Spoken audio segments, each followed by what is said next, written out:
semestre no segundo eixo temático, tá? Que é o eixo de formação espiritual. Nós falamos no mês anterior sobre o eixo de teologia e doutrina, falamos sobre Deus, o homem, o pecado, salvação e vida nova. E nesse eixo a gente vai falar um pouquinho sobre formação espiritual. O que é isso? A nossa caminhada com Deus e a transformação que nós experimentamos durante essa caminhada. Tá? Então a gente vai falar um pouquinho disso, a gente vai voltar bastante em Gênesis. Se você não acompanhou as pregações sobre o eixo temático de teologia, elas estão lá no Spotify, você pode perguntar para a gente depois, a gente te ajuda a como achar isso. Vai fazer muito mais sentido se você pegar uma linha de raciocínio. Mas o texto de hoje é Romanos capítulo 8, versículo 28. Sabemos que Deus age em todas as coisas para o bem daqueles que o amam, daqueles que foram chamados de acordo com o seu propósito. 29. Pois aqueles que de antemão conheceu, também os predestinou para serem conformes à imagem do seu Filho, a fim de que ele seja o primogênito entre muitos irmãos. Vamos orar mais uma vez? Ó Deus, nós confiamos no Senhor e queremos entender e confiar nesse texto. Sabemos que é verdade, porque foi Paulo quem disse, está na tua palavra, mas queremos experimentar essa verdade em um nível muito mais pessoal e muito mais comunitário. O que nós pedimos é que aquilo que é plantado no nosso coração possa transpor as barreiras de nós mesmos e alcançar quem está do nosso lado. É o que eu te peço, Deus. Também te peço que a tua palavra seja pregada apesar de mim, que o foco esteja em Cristo e não em mim, e que o Senhor não permita que eu atrapalhe o que o Senhor quer comunicar com a tua igreja hoje.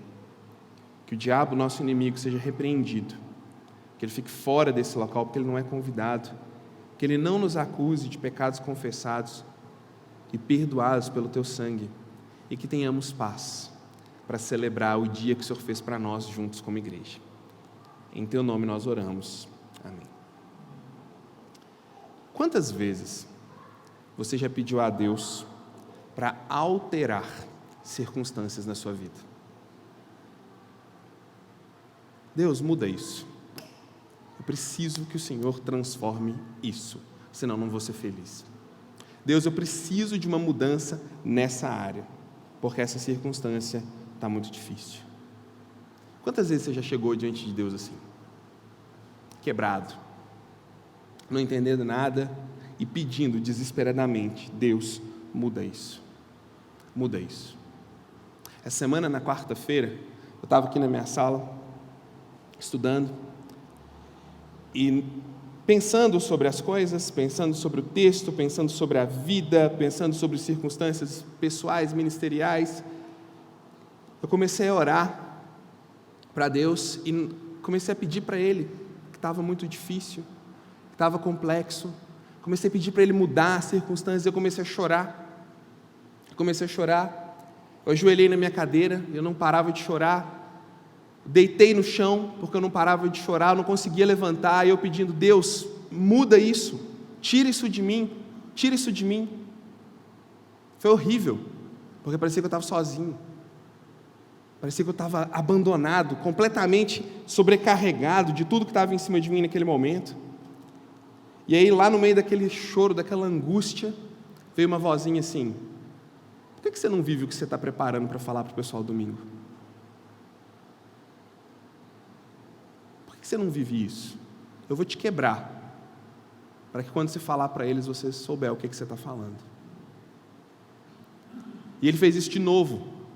Na sexta-feira, eu estava indo de uma cidade para outra, no meu trabalho, atender uma pessoa, e eu comecei a orar, e eu chorei por 10 quilômetros,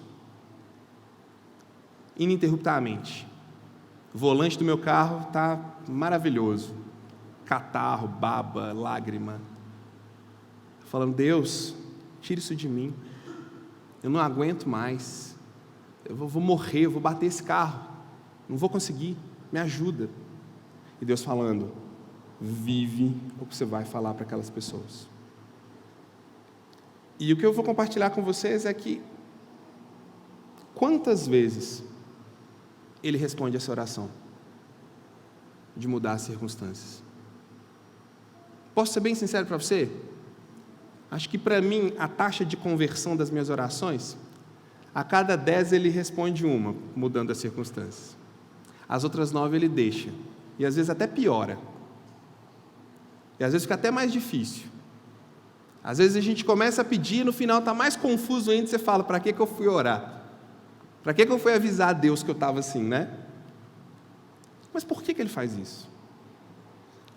Por que Deus não muda? Não era mais fácil, gente? Não era mais fácil Deus pegar esse negócio aí que está comendo seu coração? Não era mais fácil Ele pegar e virar um botão assim? Sabe aquela história? Apertar um botão, né, custa R$1.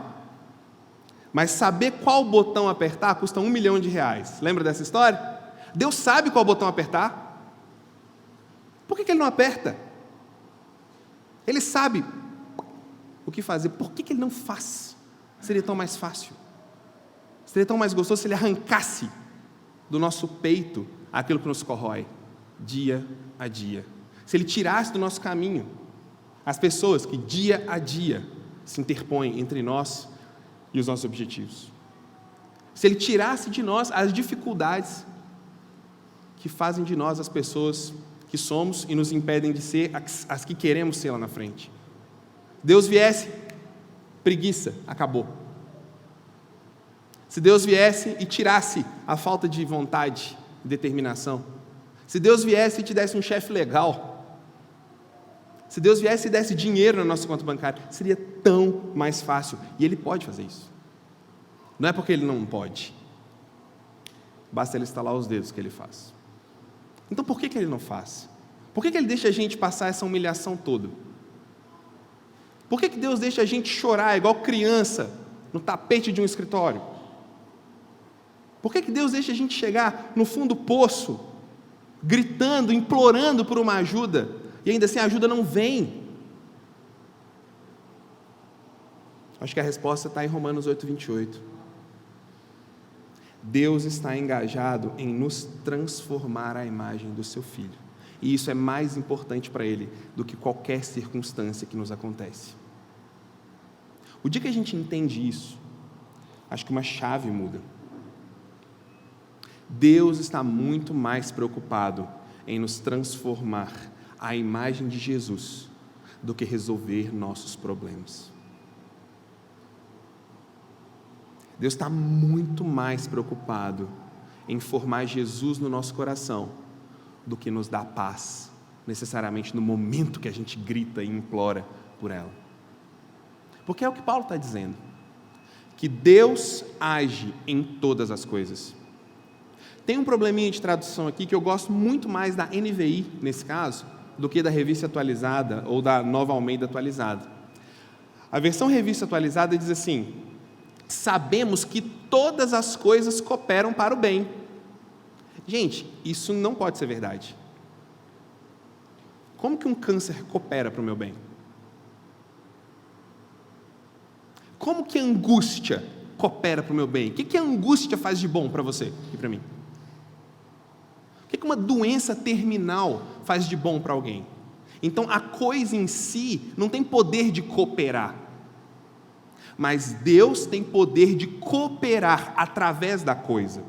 E aí a NVI é mais direta nisso, porque ela diz: Deus age em tudo que acontece para o bem daqueles que o amam.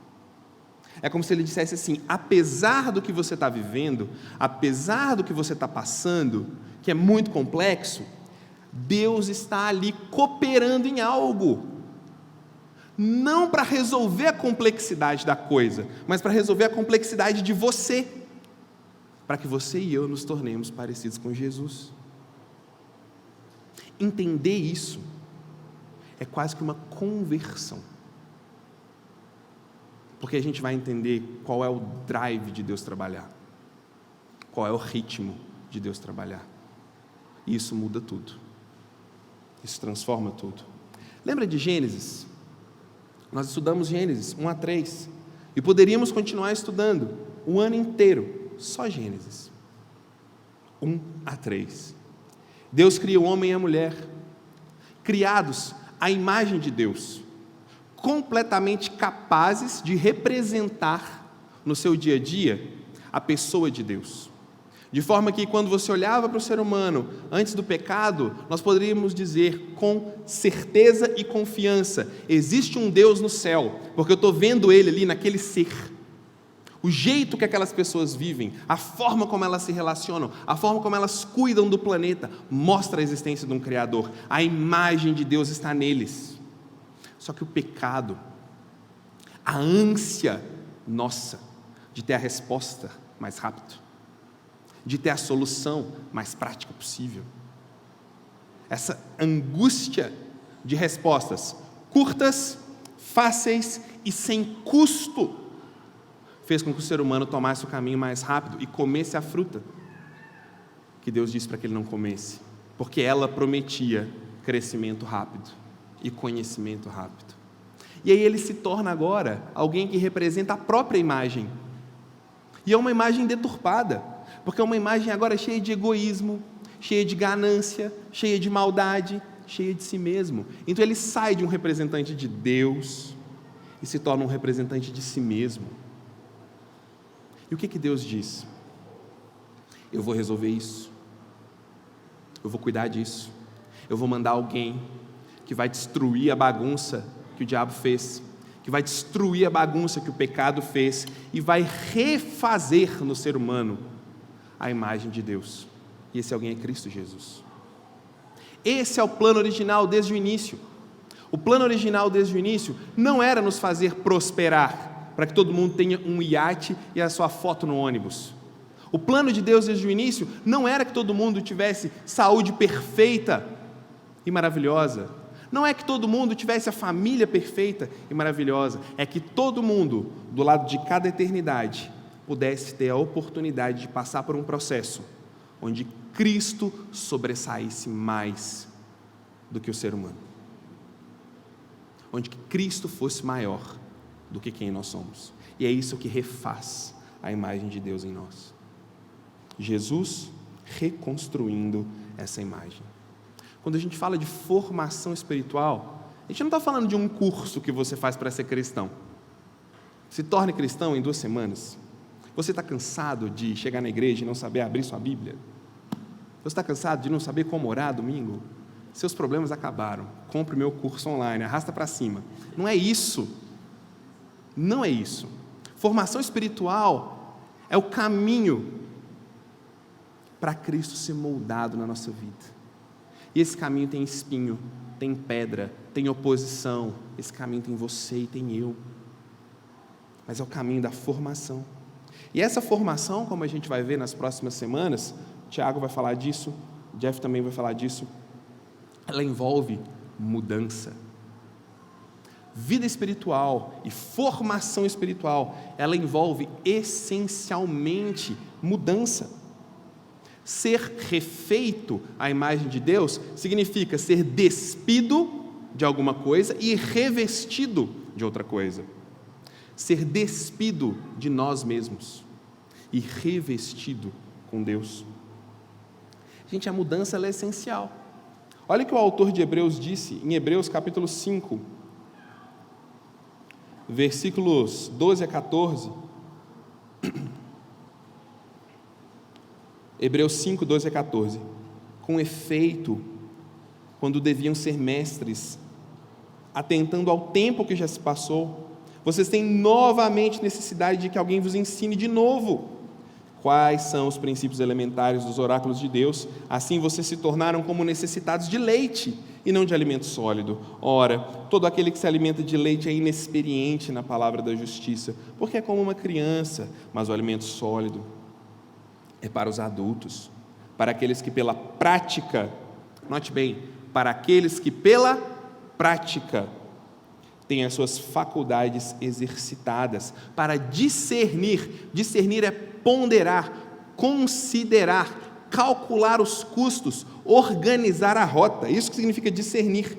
Não somente o bem, mas também o mal. Você já ouviu isso antes, não já?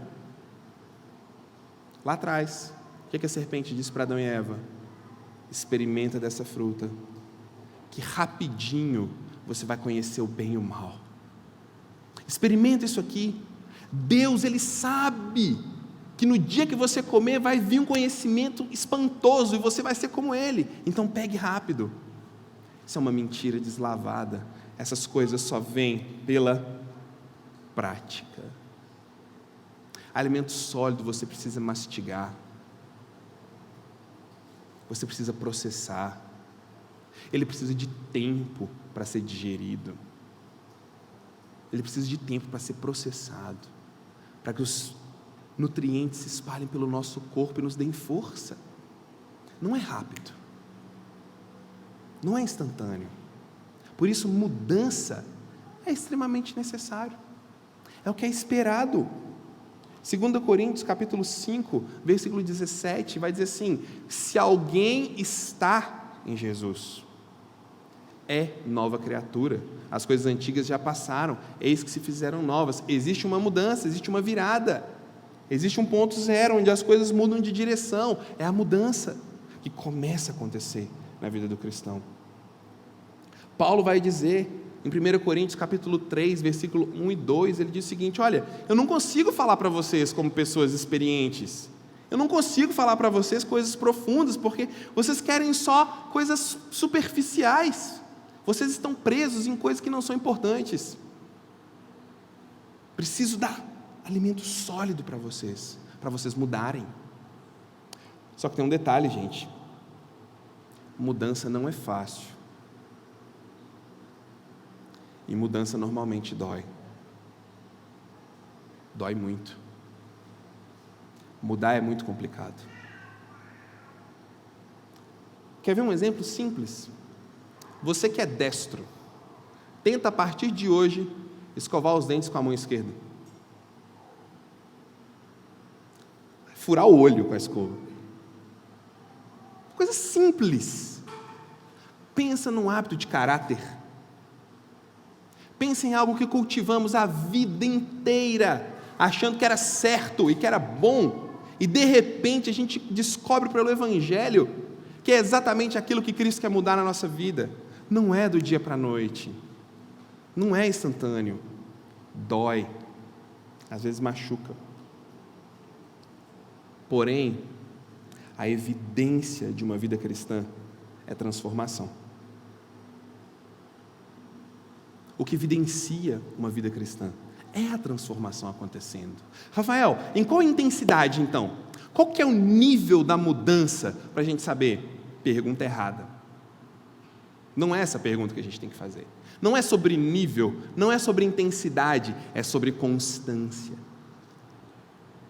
Não é se mudou muito ou pouco, não é se mudou rápido ou devagar, não é se mudou tudo que precisava de uma vez. Não, a questão é: está em movimento? Continue em movimento. Continue em movimento. Continue a nadar. Parado, a gente morre. Estagnado, a gente morre. E de repente a gente está se valendo sempre das mesmas coisas para justificar a nossa estagnação. Olha para as coisas básicas da vida que a gente quer mudar. De verdade, coisa simples do seu dia a dia aí. Normalmente a gente faz alguns propósitos, né? No início do ano eles são mais comuns, a gente faz alguns propósitos. De repente a gente está dando alguma justificativa porque não aconteceu. Estamos parados ali dizendo: não, mas isso aqui é por causa de fulano, isso aqui é porque o tempo mudou, isso aqui é porque não dá mais. E a gente está sempre procurando uma desculpa. Mas quando a gente está em constante mudança, que seja um passinho de tartaruga, todo dia um pouquinho, caminhando, cai, levanta, caiu de novo, levanta, continua. Algo que eu falo sempre com os homens que eu converso, sempre que tem alguém com uma dificuldade moral, relacional, com alguma luta específica, pensando nos homens, eu sempre digo o seguinte: caiu, levanta, continua. você tem sempre opções. Se você está andando na rua, você tropeça, cai dentro de uma poça de lama. Você pode ficar lá, na poça de lama, reclamando, ai, que poça de lama, mamãe sujou tudo, que droga, não queria ficar aqui. E está lá, remexendo na poça de lama. Ou você pode, pelo amor de Deus, sair de lá de dentro. Sai de lá de dentro, vai para casa lavar sua roupa. Sai de lá de dentro, vai trocar de roupa. Se sujou demais, tira, nem que seja pelado, mas continua andando. Não fica lá dentro. Essa é a dinâmica da vida cristã. Continue a caminhar. Porque a gente tem muito mais coisas, como eu vou mostrar para vocês aqui, para nos segurar dentro da poça de lama, do que para andar pela frente. E quando a gente começa a olhar para as razões que nos puxam para baixo, pode ser que a gente perca energia. E aí a gente começa a acreditar que essas mentiras são verdades. Mas lembre-se, Deus é a voz que está dizendo, mesmo você dentro dessa poça de lama, eu vou te tirar daí, eu vou te ajudar a ver mais Jesus em você. Continua. Mesmo sujo de barro, continua, porque eu vou te limpar. E você vai ajudar outra pessoa a não cair nesse buraco, mas continua. Porque é isso que Deus está falando. Basicamente, gente, a gente pode ficar a vida toda orando a Deus para que pavimentem a estrada da nossa vida, ou a gente pode aprender a desviar dos buracos, ou sair deles quando a gente cair, porque a gente vai cair. Mas o que Deus promete é que nessa caminhada Ele vai nos ajudar a experimentar mais de Jesus, a experimentar mais de Cristo. O que importa é a constância. Porque o processo ele é muito tenso. Esse processo ele é muito tenso. Sabe por quê? Adão e Eva, sem pecado, num mundo, num sistema, num cosmos, numa realidade que cooperava para que o pecado não existisse. Até que o pecado entra no mundo, não existia o mal. O planeta não era rebelde com Adão e Eva. Não existiam ervas daninhas e pragas. Não existia maldade para fazer oposição a eles. Eles tinham tudo favorável para continuar sendo a imagem de Jesus. Eles tinham o mundo ideal para representar Deus. Nós, do contrário, eu e você, com o nosso pecado e com o pecado já no mundo, temos tudo favorável para continuar sendo a imagem de nós mesmos. O mundo se opõe, a vida é difícil, o cosmos é contra nós, as estrelas não te dão boa noite, o sol não ri para você de manhã, o mundo é cruel, e a gente tem tudo para falhar, em nós mesmos e fora de nós mesmos. Ou seja, Deus está formando Jesus em nós, em um mundo que joga contra essa transformação. Por isso é tão difícil. Deus está fazendo uma cirurgia cardíaca dentro de um chiqueiro. Essa é a realidade que nós vivemos. Um ambiente sem asepsia, um ambiente contaminado, um ambiente perigoso, bactérias e vírus ao redor em todo o tempo, mas Deus está fazendo uma cirurgia, e Ele é o melhor médico, e Ele diz que a gente vai sobreviver. Tudo joga contra nós, mas Deus está operando essa transformação. Quando a gente entender isso, quando você entender isso, e aceitar que o elemento a ser transformado agora sou eu, e não a minha circunstância. Quando eu entender que a transformação vai acontecer, não na minha dificuldade, não no meu problema, não nas pessoas difíceis com quem eu tenho que lidar, mas vai acontecer em mim. E essa transformação acontecendo em mim, eu vou levar a transformação para o mundo ao meu redor. É essa a dinâmica da Escritura, porque ele diz, vocês são sal da terra e luz do mundo. O que vocês experimentam comigo, vocês levam para fora. O que vocês vivem em relação comigo, vocês mostram para aqueles que estão nas trevas, porque vocês purificam e iluminam o mundo. Isso é legal demais. Deus não necessariamente vai pavimentar o caminho, mas Ele vai te ajudar a caminhar. E você passando por esse caminho, você vai ser um elemento de transformação na vida dos outros. E como que essa transformação acontece, gente? Na vida do cristão, essa transformação acontece através de um processo chamado santificação. E o que é isso? Existem muitas definições super teológicas para essa palavra. Vários autores fazem uma definição para isso. E aí eu escrevi a minha, tentando ser mais prático, que é o seguinte: santificação é o processo de conhecer Deus e os seus preceitos e aprender a amar o que Deus ama e odiar o que Ele odeia, e conseguir, com a ajuda de Deus, se posicionar na vida a partir disso. Isso é santificação. Entender o que Deus ama, o que Deus odeia, e com a ajuda dele, conseguir tomar uma posição diante do mundo a partir do que Deus ama e o que Deus odeia. Isso é a coisa mais difícil que tem. Isso é a coisa mais difícil que tem. Sabe por quê? Nós somos seres que amamos. Nós somos seres que direcionam suas paixões para coisas, pessoas. E as nossas paixões nos movem. Grandes decisões não são tomadas pela razão. A minoria delas são tomadas pela razão. A maioria delas são tomadas em janelas de emoções e sentimentos, que é quando nós mostramos o que realmente é importante para nós. E nós vamos lá e tomamos uma decisão, porque somos seres que amam. Por isso, amar o que Deus ama e odiar o que Ele odeia é infinitamente mais importante do que conhecer toda a teologia do mundo. É infinitamente mais importante do que saber a Bíblia de trás para frente, de frente para trás, decorado. Porque eu posso saber tudo isso aqui perfeitamente e não amar o que Deus ama e odiar o que Ele odeia. Como diz John Piper, eu posso muito bem conhecer a Bíblia como os demônios conhecem e não conhecer Deus, e não amar a Deus, e viver como um hipócrita. Sabe qual que é a definição de hipocrisia em relação ao conhecimento de Deus e à prática na vida cristã? Basicamente, depois eu posso mandar isso para vocês de uma forma gráfica.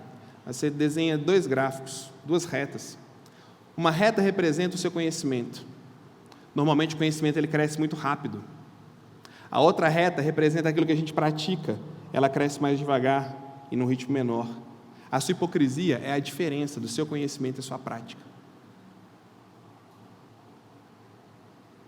Não importa o quanto eu sei, desde que eu viva o que eu sei. Pode ser muito, pode ser pouco, mas precisa ser aplicável, constantemente vivido. E essa santidade, essa santificação, ela acontece de três formas. Primeiro, quando Deus nos salva, quando a gente sente no nosso coração um desejo de entregar nossa vida a Jesus, a gente tem uma santificação de posição. Deus nos muda de categoria, agora você é um filho de Deus. Isso é instantâneo, é a nossa identidade. Somos feitos santos e filhos de Deus, também chamado de santificação posicional. Mas o que eu estou falando aqui é uma santificação progressiva, que acontece no dia a dia. Pedro fala isso lá em 1 Pedro capítulo 3. 1 Pedro capítulo 3.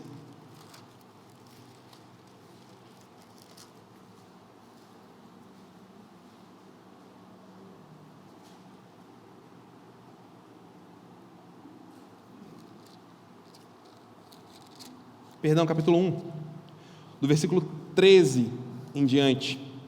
Capítulo 1, do versículo 13 em diante, diz assim: por isso, preparando o vosso entendimento, sejam sóbrios e esperem inteiramente na graça que é trazida pela revelação de Jesus. Como filhos da obediência, não se moldem às paixões que vocês tinham antes, na ignorância. Pelo contrário, do mesmo jeito que é santo aquele que chamou vocês, tornem-se também santos vocês mesmos em todo o vosso procedimento, porque está escrito: sejam santos, porque eu sou santo. Esse é o processo de Deus moldar Jesus em nossa vida. Realidade nua e crua, vida dura, cruel, difícil, complexa, relacionamentos pesados, densos, complexos, tóxicos, coração enganoso, mentiroso, cheio de paixões. Encara isso e se posiciona, amando o que Deus ama e odiando o que Deus ama, porque é isso que a gente tem. É nesse ambiente que a santidade acontece, e é nesse ambiente que Deus transforma as nossas vidas. Lembra do que ele disse, quando ele ora para os discípulos dele, lá em João? Ó Deus, eu estou enviando esses discípulos, estou enviando eles como eu envio ovelhas para o meio de lobos, mas ajuda eles a permanecerem, ajuda eles a terem fé, ajuda eles a continuarem. Eu não peço que tire eles do mundo, não. Dá força para eles. Essa oração se estende a nós. Deus, me dá mais força, me ajuda. Como essa transformação acontece então? Por meio da santidade, da santificação. E o que Deus usa para isso? Já falei várias vezes, sua vida. Do jeito que ela é, do jeito que ela está, com as lutas que você tem, com as angústias que você vive, com os erros que nós cometemos. É essa vida que Ele vai usar, porque é nessas horas que Ele nos dá a oportunidade de ser como Jesus. Tem uma velha história contada nos púlpitos das igrejas, desde que o mundo é mundo, eu acredito, que uma pessoa orou para Deus e disse assim: Deus, me dá mais paciência. E aí de repente no trabalho dela, todo mundo começou a perseguir ela, todo mundo começou a criticar, todo mundo começou a ver os defeitos no trabalho dela, estava muito difícil. E ela chega para o pastor e fala: pastor, eu não entendo, eu pedi a Deus paciência e olha como minha vida ficou difícil. E aí o pastor diz: Deus está te dando oportunidades de ser mais paciente. Essa história ela é tão antiga, mas ela é tão verdadeira, tão verdadeira. Ontem a gente assistiu um filme lá em casa com os meninos, a história de um imigrante mexicano chamado José Hernández, que queria ser astronauta. E ele vai para os Estados Unidos como um imigrante, e ele tem todas as dificuldades que um imigrante que trabalha na lavoura tem. Todas. Mas ele quer ser um astronauta. Ele quer ser um astronauta. E numa conversa com o pai dele, que parece uma oração, acho que é um símbolo de oração naquele momento, ele disse para o pai: está muito difícil, eu já tentei 10 vezes ser aceito pela NASA, e eles me rejeitaram 10 vezes, está muito complicado, eu não consigo, esse caminho ele é muito duro. O pai dele pega uma cerveja assim, levanta: então seja mais forte, e vai embora. Eu acho que Deus faz quase isso. A diferença é que Ele não vai embora com uma cerveja na mão. Ele fala: seja forte, vamos embora junto, porque eu estou com você. E isso é muito legal, porque a gente está falando de uma vida difícil, a gente está falando de uma vida real, mas a gente está falando de um Deus que caminha do nosso lado. Tenham bom ânimo, eu venci o mundo. Vocês vão passar por aflições, mas tenham ânimo, eu venci isso. Porque, gente, o que mais é provado na hora do processo de santificação são 3 elementos da nossa vida, que são eles: o nosso propósito. O nosso propósito, ele é provado o tempo todo. E quando eu digo que o nosso propósito é provado, é que você vai ouvir o tempo todo, seja de você mesmo ou de quem está ao seu lado: você quer mesmo isso que você quer? Você quer mesmo? Você tem um propósito forte nisso? Você acredita mesmo nisso? Você quer mesmo isso que você está dizendo que você quer? E o seu propósito vai ser provado. Sem isso, a santidade não vai acontecer. A nossa resiliência também vai ser provada o tempo todo. Você aguenta sofrer por isso que você quer? Você aguenta? Você está disposto a pagar o preço? Você está disposto a ir até o fim? Você consegue apanhar e levantar de novo e continuar? Por último, nossa fidelidade. Você está disposto a permanecer, fincar o pé e ir até o fim? Você está disposto a permanecer firme no seu propósito, naquilo que você quer, para chegar no objetivo que você tem? Deixa eu falar uma coisa. Nem você nem eu somos isso, tá? Esse papo de que você tem que buscar esse negócio aqui dentro de você, isso aqui serve para te vender curso. Porque a realidade é que a gente não é muito bom nisso não.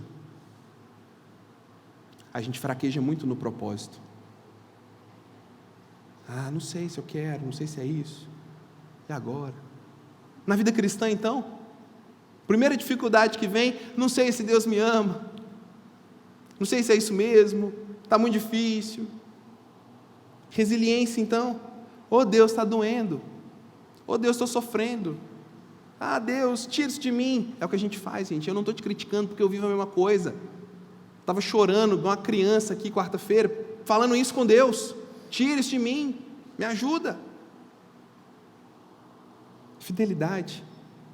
Nos vendemos por tão pouco. Por nanodoses de dopamina, nos vendemos por tão pouco. Mas tem alguém que foi provado nesses 3 elementos e não fraquejou. Jesus, quando ele teve que responder, você quer mesmo isso? Olha o que ele disse em João capítulo 6, versículo 38. Ele disse o seguinte: porque eu desci do céu, não para fazer a minha vontade, e sim a vontade daquele que me enviou. E a vontade daquele que me enviou é esta: que ninguém eu perca de todos os que ele me deu. Você quer mesmo isso, Jesus? Quero. Eu não vou perder ninguém que o Pai me deu. Resiliência. Você aguenta isso, Jesus? Lucas 22, versículo 42 em diante. Pai, se queres, passa de mim esse cálice. Jesus estava prestes a morrer na cruz. A sequência dos eventos seria a sua paixão, o seu flagelo. Pai, se queres, passa de mim esse cálice. Contudo, não sejas feita a minha vontade, e sim a tua. Eu vou até o fim. Fidelidade. Isaías 53, versículo 7. Você está disposto a permanecer firme, Jesus? Ele, porém, como ovelha muda, foi levado diante os seus tosqueadores. Ele não abriu a boca, mas suportou a morte em nosso lugar. É necessário na vida cristã propósito, resiliência e fidelidade. Por quê? Porque Deus já nos deu tudo o que a gente precisa para encarar a vida com isso. E a gente encara isso sabendo que o nosso Salvador foi provado em todas essas coisas.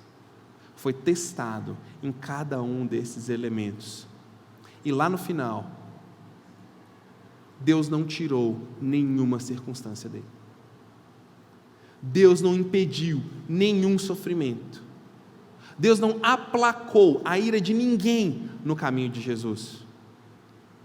Ele se humilhou, ele morreu, mas Deus o exaltou sobremaneira, dando a ele o nome que está acima de todo nome. Ele experimentou o que a gente chama de santidade futura, que é quando Deus vai colocar um fim no pecado, que é quando o mal vai deixar de existir, que é quando a maldade vai deixar de nos afetar, que é quando a ganância vai parar de queimar no nosso peito, é quando o orgulho, a inveja, a facção vão sair de nós e nós vamos contemplar Jesus sem pecado.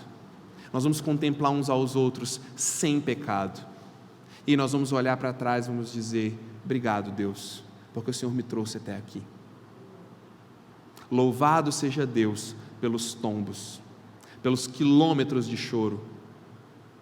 Louvado seja Deus pelas dificuldades na vida. Louvado seja Deus pelas poças de lama que eu tive que enfiar. Louvado seja Deus que me trouxe até aqui, apesar de mim. Formação espiritual é isso. É olhar para trás e dizer: Deus, o Senhor me carregou durante todo esse propósito. Essa resiliência, esse propósito e essa fidelidade, isso não vieram de mim, mas vieram do Senhor. E hoje eu estou aqui. Muito obrigado por me ajudar a dar um passo de cada vez. Vida cristã é um passo de cada vez. Uma decisão de cada vez. Um dia após o outro.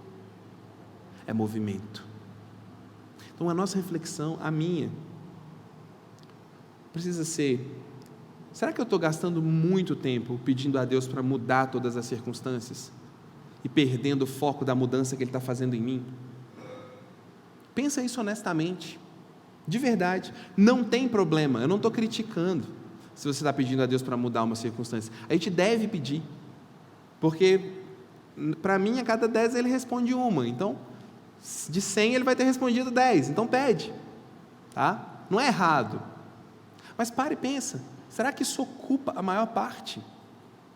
Talvez eu estou perdendo a chance de ser uma pessoa diferente diante de uma dificuldade que está na minha frente. Eu só estou pedindo a Deus para tirar, ao invés de encarar aquilo ali com a força que Ele já me deu. Foi Paulo que disse, não foi? Em todas as coisas, porém, somos mais que vencedores por meio daquele que nos amou. E aí entra o estudo do grego, que faz muita diferença. Todas as coisas aqui, no grego, significa, sabe o quê? Todas as coisas. Tudo. Em tudo que acontece. Somos mais que vencedores. Por quem? Por causa da minha determinação, do meu propósito, da minha resiliência? Balela. Por causa de Deus que está do meu lado para me ajudar quando cada elemento desse falhar. Meu convite para você é: confia. Se precisar chorar, chora. Não vai ser ruim não. Só cuidado para não bater o carro. Se precisar clamar, clama. Implora. Precisar confessar, confessa. Precisar de ajuda, peça. Mas não fica parado. Não fica parado.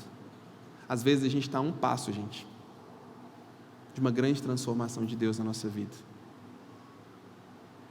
Vocês conhecem a história do alpinista que estava escalando uma montanha muito grande, e aí um dos grampos dele arrebentou e ele despencou muitos metros, até o ponto onde tinha uma neblina.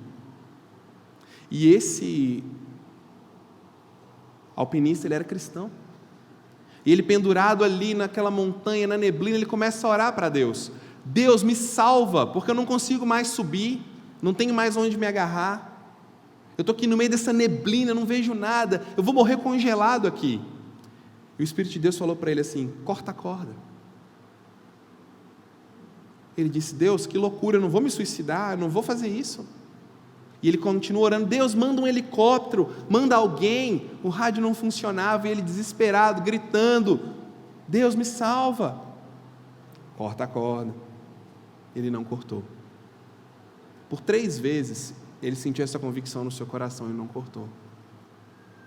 Na manhã seguinte, a neblina passou, o vento soprou, e foi encontrado um alpinista morto, congelado, a 50 centímetros do chão, pendurado na sua corda. Isso é verdade. Que cordas a gente está precisando cortar para experimentar liberdade? Que decisões a gente está precisando tomar para alcançar o próximo nível que Deus tem para nós? Não posterga isso. É difícil mesmo. Vai ser difícil pra caramba, e a tendência é piorar. Mas Deus está conosco. E eu vou ser mais parecido com Jesus no final do que nós somos agora. Então vale a pena. Pensa nisso. Pensa sobre as decisões que você tem que tomar. Pensa sobre como isso se relaciona com você. Se isso não faz sentido nenhum para você, é um bom sinal que você tem que pensar mais ainda. Para isso não fez sentido nenhum para mim, vou conversar com aquele cara. Vamos conversar. Vamos trocar uma ideia. Tem muita coisa ainda aqui que a gente pode falar, que a gente pode viver, que a gente pode experimentar. Mas por favor, corta a corda. Corta a corda. Senhor Deus, nós queremos nos colocar diante do Senhor para dizer, com muito temor que eu digo isso, Pai, porque no fundo tem uma resistência no meu coração, mas eu sei que as circunstâncias que o Senhor coloca na minha vida, na nossa vida, são para o nosso bem.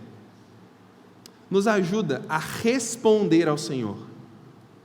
Nos ajuda, Deus, a falar contigo sobre isso. Te peço em nome de Jesus. Amém.